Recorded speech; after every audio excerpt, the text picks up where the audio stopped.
सुबह के करीब 9 बजे थे। बाजार में सड़क के किनारे प्रकाश और उनकी पत्नी किरण बैठकर सब्जियां बेच रहे थे। उनकी छोटी बहन सोनाली मिश्रा सेना में मेजर थी। वह देश की सेवा में लगी हुई थी। उसे जरा भी अंदाजा नहीं था कि आज उसके भैया और भाभी के साथ कौन सा हादसा होने वाला है। प्रकाश और किरण दोनों शांति से सब्जियां बेच रहे थे कि तभी अचानक एक मोटरसाइकिल तेजी से आती है।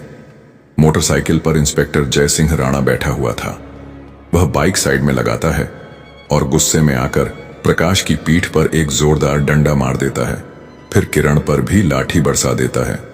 दोनों अचानक घबरा जाते हैं और हैरान रह जाते हैं। इंस्पेक्टर गुस्से में चिल्लाता है, ये सड़क तुम्हारे बाप की है क्या? जहां मन किया वहीं पर सब्जियां लगा दी। दिख नहीं रहा यहां ट्रैफिक लग सकती है। इस तरह सड़क के किनारे सब्जी कौन बेचता है? सब्जी बेचनी है तो अपने घर जाकर बेचो। सड़क जाम करने की हिम्मत कैसे की तुम लोगों ने?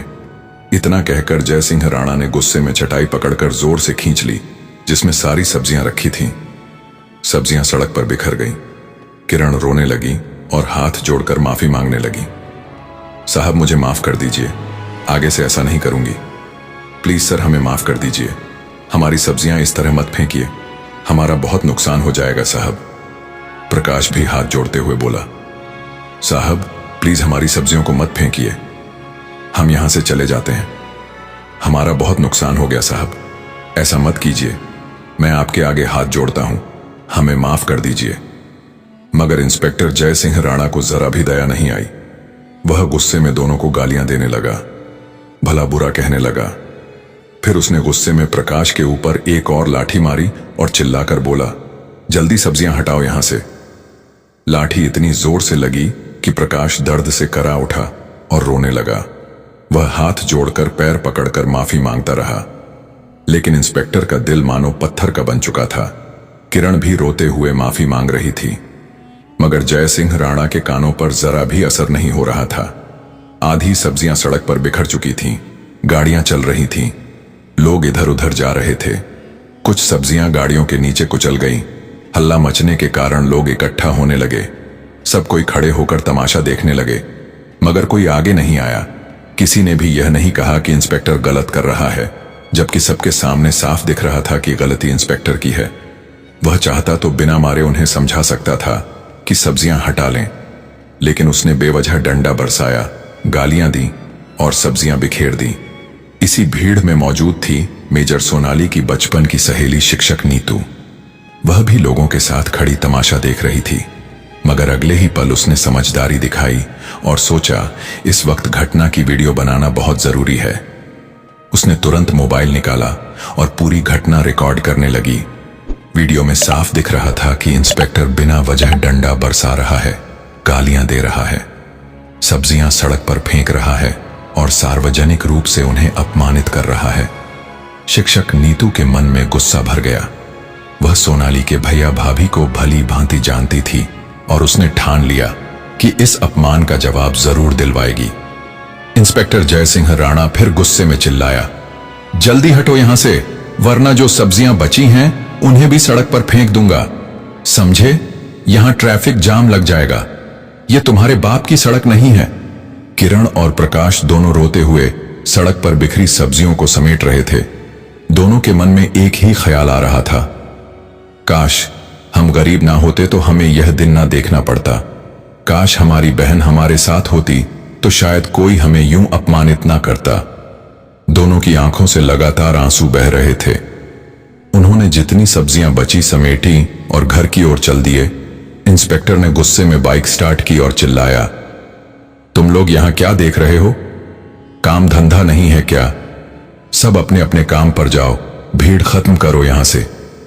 इतना कहकर वह गुस्से में वहां से चला गया। इधर मेजर सोनाली की सहेली नीतू घर गई और उसने वीडियो तुरंत सोनाली को भेज दी। वीडियो देखते ही सोनाली की आंखों से आंसू बह निकले। वह गुस्से और दुख से भर गई। उनकी आंखों के सामने एक एक दृश्य घूमने लगा। किस तरह उनके भैया भाभी ने उन्हें पढ़ाया लिखाया, उनके लिए क्या क्या किया, और आज वही लोग सड़क पर अपमानित हुए, लोगों के सामने मारे पीटे गए, जबकि कोई उनकी मदद नहीं कर रहा था। सोनाली के अंदर खून उबल रहा था। उसने दर्द से रोते हुए अपना आपा नहीं रखा और तुरंत नीतू को कॉल किया। नीतू ने कॉल उठाई। सोनाली ने पूछा, तुम्हें यह वीडियो कहां से मिला और क्या क्या हुआ? नीतू ने पूरी घटना विस्तार से बता दी कि उसने स्वयं वह वीडियो रिकॉर्ड किया था ताकि सबूत बन सके। उसने बताया कि इंस्पेक्टर जय सिंह राणा ने तुम्हारे भैया भाभी के साथ बहुत बुरा बर्ताव किया है। उन्हें न सिर्फ पीटा गया बल्कि खुलेआम अपमानित भी किया गया। अगर तुम चाहो तो इस सबूत की वजह से उन्हें सजा दिलवाई जा सकती है। नीतू ने कहा, मुझे बहुत गुस्सा आया। मैंने देखा कि इंस्पेक्टर ने उन्हें बहुत मारा, उन पर कोई रहम नहीं आया। यह सुनते ही सोनाली का दिल और तेज धड़कने लगा। उसने छुट्टी के लिए आवेदन कर दिया और 1 हफ्ते की छुट्टी ले ली। छुट्टी मिलते ही सोनाली ने साधारण सा सलवार सूट पहना और बस पकड़कर घर की ओर निकल पड़ी। इधर घर पर प्रकाश और किरण बैठे बैठे रो रहे थे। उनकी आंखें नम थीं। दिल में उम्मीद थी कि उनकी बहन कुछ बड़ा करेगी और उन्हें गरीबी से बाहर निकाल देगी, मगर आज उन्हें अपमान सहना पड़ा। किरण बोली, क्यों ना हम सोनाली को सब कुछ बता दें। लेकिन प्रकाश ने कहा, नहीं, हमें यह बात नहीं बतानी चाहिए। अगर सोनाली को यह सब पता चला तो वह इसे बर्दाश्त नहीं कर पाएगी। वैसे भी वह आर्मी में मेजर है, पर इस इंस्पेक्टर का क्या बिगाड़ पाएगी? उसे ऐसे ही खुश रहने दो। उनको क्या पता था कि उनकी बहन घर पहुंचने वाली है। कुछ ही देर में सोनाली घर पहुंची और दरवाजा खटखटाया। दरवाजा की आवाज सुनकर प्रकाश ने दरवाजा खोला और वह अपनी बहन को देखकर हैरान रह गया। भैया की आंखों में आंसू देख सोनाली को समझ आ गया कि जरूर कुछ बहुत बुरा हुआ है। वह रोते हुए अपने भैया के गले लग गई। प्रकाश ने उसे अंदर बुलाया। किरण ने अपनी ननद को देखकर आंसू छुपाने की कोशिश की, पर वह आंसू छुपा ना सकी और वह और भी ज्यादा रोने लगी। सोनाली ने अपनी भाभी को गले लगाकर कहा, भाभी, चिंता मत कीजिए, मैं इसे बर्दाश्त नहीं करूंगी। मैं इंस्पेक्टर को कानून के मुताबिक सजा दिलाऊंगी। उन्होंने जो कुछ भी किया है वह गलत है और गैर कानूनी है। मेरे पास इसका सबूत भी है। मैं उसे छोड़ूंगी नहीं। मुझे माफ कर दीजिए भैया कि मैं समय पर यहां ना आ सकी। आपने मुझे कठिनाई में पाला, पढ़ाया, लिखाया, यह मुकाम दिलाया और मैं अपने फर्ज में देर कर गई, पर मैं अब इसे सही करूंगी। मैं रिपोर्ट दर्ज करवाकर जहां तक हो सके उसे सजा दिलवाकर रहूंगी। किरण रोते हुए बोली, बेटा तुम कहां जाओगी? तुम्हें रिपोर्ट लिखवानी है तो वहीं थाना जाना होगा। वहीं तो जय सिंह राणा इंस्पेक्टर हैं। तुम कुछ कर ही नहीं सकती। छोड़ो। पर सोनाली ने भाभी का हाथ पकड़ते हुए साहस से कहा, भाभी वह थाने का इंस्पेक्टर है तो क्या हुआ? मैं भी आर्मी ऑफिसर हूं। मेरा फर्ज बनता है कि मैं अपने परिवार पर हुए जुल्म का बदला लूं। अगर वह रिपोर्ट दर्ज नहीं करता तो मैं इसकी शिकायत ऊपर करूंगी। कैसे भी हो मैं उसे सस्पेंड करवाकर ही रहूंगी। अपने भैया भाभी को शांत रखकर सोनाली सीधे थाने की ओर निकल पड़ी। वहां उसने देखा कि डेस्क पर इंस्पेक्टर जय सिंह राणा बैठा था और हाथ में सिगरेट लिए पी रहा था। सोनाली धीरे धीरे इंस्पेक्टर के पास गई और बोली, सर, मुझे एक रिपोर्ट लिखवानी है। इतना सुनते ही इंस्पेक्टर हंसा और कहा, रिपोर्ट लिखवानी है? तुम्हें यहां के रूल पता है ना? RS 5000 निकालो तभी रिपोर्ट लिखी जाएगी, वरना जाओ यहां से। यह सुनकर सोनाली समझ गई कि यह इंस्पेक्टर कितना गिर चुका है। थोड़ी कड़ी आवाज में सोनाली बोली, इंस्पेक्टर साहब, रिपोर्ट लिखवाने के कहीं भी पैसे नहीं लगते। आप हमसे रिश्वत क्यों मांग रहे हैं? हम आपको पैसे नहीं देंगे। आपका काम जनता की सेवा करना है। मामला बहुत गंभीर है, कृपया अभी रिपोर्ट लिख दें। जय सिंह राणा हंस पड़ा और बोला, देखो, मामला गंभीर हो या कुछ भी मुझे फर्क नहीं पड़ता। RS 5000 दोगी तभी तुम्हारी यहां रिपोर्ट लिखी जाएगी, वरना मेरे सामने बहस मत कर, धक्के मारकर निकाल दूंगा, समझी? सोनाली गुस्से में बोली, इंस्पेक्टर आपको रिपोर्ट लिखनी ही पड़ेगी। बिना वजह रिश्वत मत मांगिए, वरना मैं आपके खिलाफ शिकायत करूंगी। यह सुनकर इंस्पेक्टर का रौद्र रूप उभर आया। वह कुर्सी से उठा और डंडा उठाकर सोनाली की कमर पर ठोक दिया। गुस्से में वह बोला, अब ज्यादा बहस मत कर, समझी? खुद को हीरोइन मत समझना मेरे सामने। एटीट्यूड मत दिखा। मेरी यहां दादागिरी चलेगी। मुंह मत खोलो वरना फिर से पड़ेगा। जल्दी यहां से निकल। सोनाली का यह बर्दाश्त के बाहर था। उसने गुस्से में उंगली उठाकर कहा, देखिए, अब मैं आपको आपकी गलती की सजा कैसे दूंगी, ये आप नहीं जानते। आपने मेरे भैया भाभी पर हाथ उठाया, उनकी सब्जियां बिखेर दी, और जब मैं रिपोर्ट लिखवाने आई तो आपने मुझ पर भी हाथ उठाया। मैं कोई आम लड़की नहीं हूं। मैं आर्मी ऑफिसर सोनाली मिश्रा हूं। मैं आर्मी में मेजर हूं। इतना कहते ही उसने अपनी सरकारी आईडी कार्ड निकाली और इंस्पेक्टर जय सिंह राणा के सामने दिखाई। आईडी देखते ही जय सिंह राणा डर से कांप उठा और माफी मांगने लगा।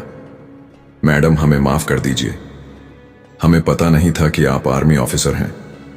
वह हाथ जोड़ने लगा। सोनाली समझ चुकी थी कि केवल माफी से यह मामला खत्म नहीं होगा। वह तुरंत थाने से निकल गई और आईपीएस अधिकारी श्वेता सिंह से संपर्क किया। सोनाली ने श्वेता सिंह को सड़क पर हुई बेइज्जती की वीडियो दिखाई और थाने की पूरी बात बताई। यह सब सुनकर आईपीएस श्वेता सिंह गुस्से से भर गई। उन्होंने कहा, सोनाली, आप बिल्कुल चिंता मत कीजिए। इस इंस्पेक्टर ने हद पार कर दी है। उसने न सिर्फ इंसानियत का अपमान किया है, बल्कि कानून का भी खुला उल्लंघन किया है। ऐसे लोगों को वर्दी में रहने का कोई अधिकार नहीं है। श्वेता सिंह ने आगे कहा, हमारे पास पक्के सबूत मौजूद हैं। मैं इस पूरे मामले को सीधे जिलाधिकारी डीएम सर तक पहुंचाऊंगी। कल ही इस पर कड़ा कदम उठाया जाएगा। कल एक प्रेस मीटिंग बुलाई जाएगी जहां आपको अपने भैया भाभी के साथ मौजूद रहना होगा। श्वेता सिंह ने तुरंत जांच शुरू की, चश्मदीदों के बयान लिए और नीतू द्वारा रिकॉर्ड वीडियो को केस फाइल में जोड़ा। अगले दिन सुबह ठीक 10 बजे प्रेस मीटिंग शुरू हुई। बड़ा सा हॉल, सामने डीएम साहब, बगल में आईपीएस श्वेता सिंह बैठे थे। सोनाली अपने भैया और भाभी के साथ हॉल में बैठी थी। डीएम साहब ने फाइल खोली और बोले, जो घटना सोनाली मिश्रा के परिवार के साथ हुई उसकी पूरी जांच की गई है। सारे सबूत हमारे पास हैं। श्वेता सिंह ने खड़े होकर कहा, सर, जांच के दौरान यह साफ साबित हुआ है कि इंस्पेक्टर जय सिंह राणा ने न सिर्फ बुजुर्गों के साथ मारपीट की, बल्कि रिश्वत भी मांगी। ऐसे व्यक्ति को वर्दी पहनने का कोई हक नहीं। डीएम साहब ने सख्त आवाज में कहा, इंस्पेक्टर जय सिंह राणा को तत्काल प्रभाव से निलंबित किया जाता है। 2 पुलिस वाले जय सिंह राणा को अंदर लाए। अब उसके चेहरे पर घमंड नहीं था, वह डर से कांप रहा था। डीएम ने कहा, तुमने वर्दी का गलत इस्तेमाल किया है, अब कानून तुम्हें सजा देगा। जय सिंह राणा बोला, सर, गलती हो गई, माफ कर दीजिए। डीएम ने कहा, कानून में माफी नहीं, सजा होती है। आईपीएस श्वेता के इशारे पर पुलिस ने जय सिंह राणा के हाथों में हथकड़ी डाल दी और उसे जेल भेज दिया गया। सोनाली के भैया भाभी की आंखों में सुकून था। किरण रोते हुए बोली, बेटा, अब चैन मिला, हमारी इज्जत वापस मिल गई। सोनाली ने कहा, भाभी, यह सजा सिर्फ हमारे लिए नहीं, बल्कि हर उस इंसान के लिए है जो डर के मारे चुप रह जाता है। डीएम साहब ने सोनाली से कहा, देश को तुम जैसी बेटियों पर गर्व है। सोनाली ने श्वेता सिंह और डीएम साहब को सलाम किया और अपने भैया भाभी के साथ हॉल से बाहर निकली। उसने आसमान की तरफ देखा और धीरे से कहा, भैया भाभी, अब कोई तुम्हारे साथ ऐसा नहीं करेगा जब तक मैं जिंदा हूं। दोस्तों, यह कहानी हमें सिखाती है कि अन्याय सहना उसे करने जितना ही बुरा है। यदि प्रकाश और उसकी पत्नी किरण चुप रह जाते तो इंस्पेक्टर जय सिंह राणा कभी नहीं सुधरता। सोनाली ने अपने साहस से यह सिद्ध किया कि जब हम अन्याय के खिलाफ खड़े होते हैं तो जीत अंततः सच्चाई की होती है। दोस्तों, यह कहानी केवल महिला सुरक्षा, मनोरंजन और शिक्षा के उद्देश्य से बनाई गई है। इसमें दिखाए गए सभी पात्र, घटनाएं और संवाद काल्पनिक हैं। किसी भी वास्तविक व्यक्ति, संस्था या घटना से इनका कोई संबंध नहीं है। अतः कृपया इसे केवल कहानी के रूप में देखें और इसका आनंद लें। धन्यवाद।